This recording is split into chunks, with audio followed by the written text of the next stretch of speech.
میں نے ہر دفعہ کوشش کی اسے دیکھنے کی، لیکن میں دیکھ نہیں سکا جی، وہ پتہ نہیں کون سا پرندہ تھا، کیا تھا۔ اچھا خیر، بچپن ہی کی جو باتیں ہیں وہ، لیکن میں پھر یہاں سے وزیر آباد سے، ہاں چلیں وزیر آباد تک رہتے ہیں ابھی، ابا جی کبھی کبھار نا ایک بس کرائے پہ لیتے تھے، اس میں ہماری پوری فیملی، یعنی میری اپنی فیملی اور ساتھ میرے کزنز جو تھے وہ بھی وہی تھے، بھر کے وہ لے کے جاتے تھے دریائے چناب پہ۔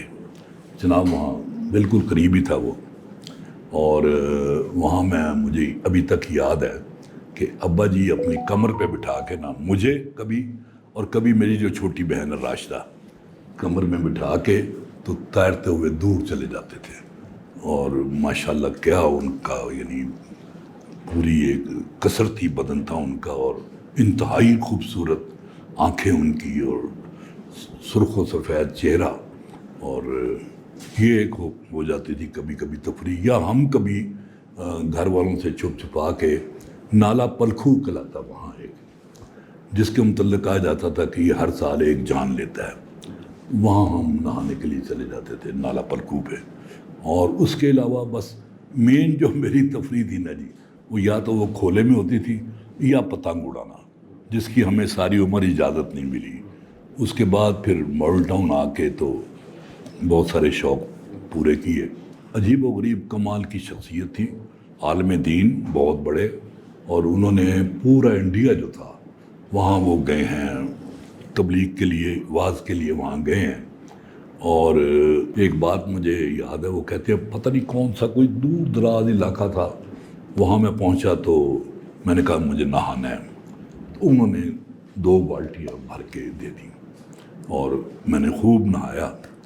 نہانے کے بعد مجھے پتہ چلا کہ یہ تو تھوڑا سا پانی لانے کے لیے ان کو بڑا دور دراز کا سفر اختیار کرنا پڑتا ہے۔ تو کہتے ہیں مجھے سخت افسوس ہوا کہ میں نے ان کو تکلیف دی۔ اچھا، ابا جی کی جو طبیعت تھی، بہت پیار بھی کرتے تھے، محبت بھی کرتے تھے، اظہار کم کرتے تھے اس کا۔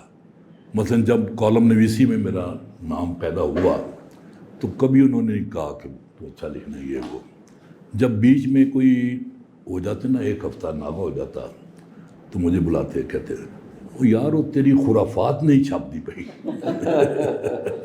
یعنی اس وقت بھی داد کا یہ انداز ہوتا تھا۔ اچھا، پھر یہ کہ ان کی سختی، انہوں نے بڑے معتدل مزاج تھے، میں یہ سمجھتا ہوں کہ اتنا عالمی دین ہونے کے باوجود بہت زیادہ معتدل، کہ انہوں نے صرف ایک بات پہ مجھے زور دیتے تھے کہ نماز پڑھو اور روزہ رکھو۔ ان کی اس بات پہ میں جتنا عمل کر سکتا تھا یا چوری چھپے جو کر سکتا تھا میں وہ کرتا تھا میں۔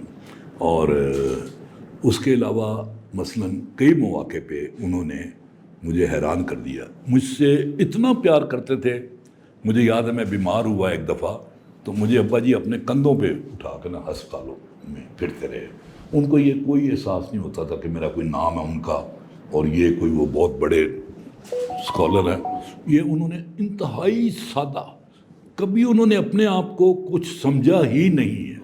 میں یہ چیز، ان کی بہت ساری چیزیں مجھ میں آئی ہیں باہر، تو وہ یہی تھا ان کا سارا معاملہ کہ ہاں میں بتا رہا تھا کہ میٹرک کے بعد، یہ میرے خیال میں پہلے بیان کر چکا ہوں شاید، جب وہ مجھے جامعہ اشرفیہ میں داخل کرانا چاہتے ہیں، ہاں یہ میں بات کر چکا ہوں میں بالکل۔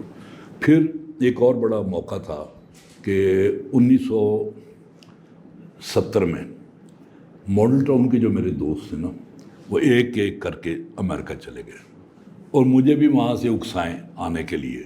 اب بابا وہ تو سارے کروڑ پتیوں کے بیٹے تھے، میں تو ایک مولوی کا بیٹا جس کے یعنی بمشکل گزارا ہوتا تھا جن کا۔ اب میں نے سوچا میں کیا کروں۔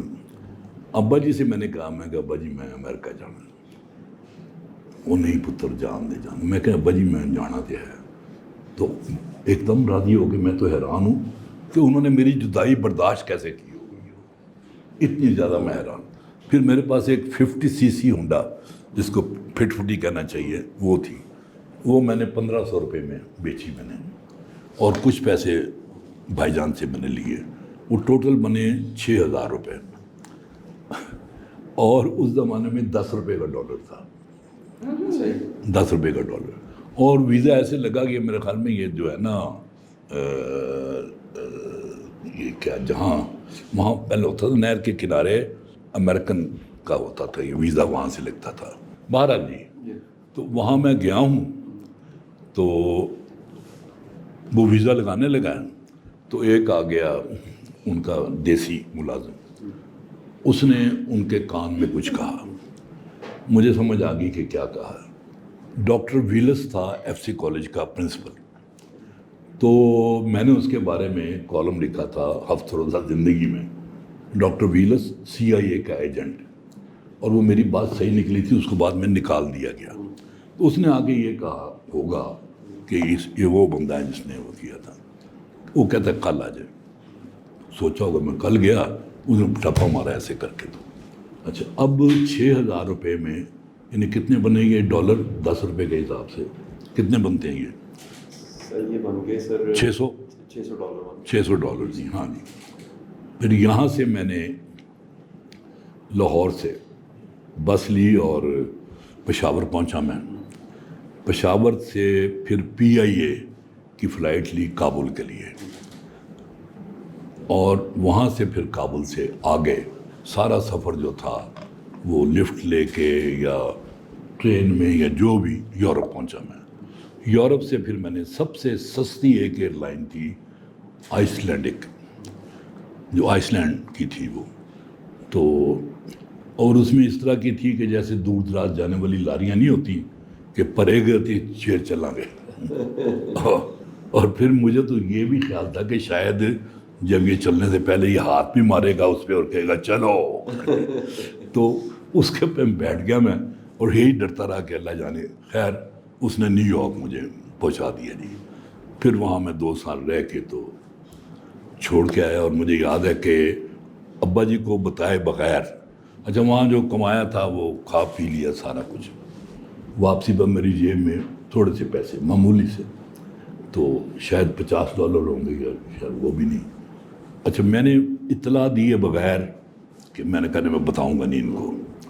میں وہاں پہنچا، شام کا وقت تھا، تو میں نے بیل دی تو ابا جی باہر نکلے. مجھے دیکھ کے ان کا چہرہ تمتما اٹھا. وہیں سے انہوں نے آواز لگائی، کڑیو عطاء الحق آ گیا جی. یہ مجھے آواز نہیں بھولتی آج تک. خیر اس کے بعد ہم پھر اپنے بچپن کی طرف آتے ہیں. سر آپ کے ابا جی ریجڈ نمازیں پڑھانے میں، قرآن پڑھانے میں بس آپ اس کو؟ پہ نہیں، قرآن تو انہوں نے مجھے خود ترجمے کے ساتھ 2 سپارے پڑھائے تھے. باقی قرآن تو میں نے وہ بچپن میں پڑھ لیا تھا. قاری رحیم صاحب ہوتے تھے وزیر آباد میں، وہ تو ان سے پڑھ لیا تھا میں. وہ آپ کو کرسچن دوست بھی تھا نا جو ایک دفعہ آپ کے گھر آیا تھا تو نماز پڑھنے ساتھ لے گئے تھے؟ وہ وہاں کی ماڈل ٹاؤن کی بات ہے. اچھا وہ ماڈل ٹاؤن کی وہ بات ہے. ماڈل ٹاؤن کی بات ہے. اچھا. اور وہ ابا جی نماز پہ زور دیتے تھے اور روزے پہ کہ یہ، اور اس پہ مجھے ڈانٹ بھی پڑتی تھی خاصی. اور لیکن باقی جو پھر کالج جب میں جانے لگا ہوں میں تو وہ وہاں تو پینشن جو تھی وہ تو کہنے اچھا چلو پہن لو، لیکن جو شرٹ ہے نا وہ باہر رکھنی ہے، یعنی شرٹ کو اندر نہیں رکھنا. پھر شرٹ بھی اندر چلی گئی اور سارا کچھ ہو گیا ٹھیک ٹھاک. میٹرک کس سال میں آپ نے کیا تھا؟ میٹرک 1958 یا 59 میں میرا خیال ہے. عطاء الحق قاسمی یہ آپ کا قدمی نام ہے یا وہی نام ہے جو آپ کے ابا جی نے نہیں، جو رکھا؟ اصل نام تھا میرا وہ تو تھا پیرزادہ محمد عطاء الحق قاسمی. شروع میں میں نے اسی نام سے اس میں لکھا ہفتہ روزہ شاپ جو مولانا کوثر نیازی کا تھا. بعد میں پھر میں نے عطاء الحق قاسمی کر دیا، اور ایک وقت آیا کہ میں نے صرف عطا قاسمی کر دیا میں نے. لیکن اب میں اپنا جو اصل نام ہے عطاء الحق قاسمی اس کے ساتھ لکھتا ہوں. تو انٹرمیڈیٹ کس کالج سے کیا آپ نے؟ انٹرمیڈیٹ جو تھا MA کالج سے میں نے کیا، اور MA کالج ہی سے میں نے BA تک پڑھا. اور MA میں نے اورینٹل کالج سے کر کے لیکچرر بھی میں MA کالج ہی میں لگا. اور میری ساری سروس سمجھے 25 سال وہ MA کالج کی تھی. اور MA کالج کی ریپوٹیشن کا یہ حال تھا کہ وہاں بڑے عظیم گنڈے پیدا کیے اس نے کالج نے، جو پولیس مقابلے میں مارے گئے.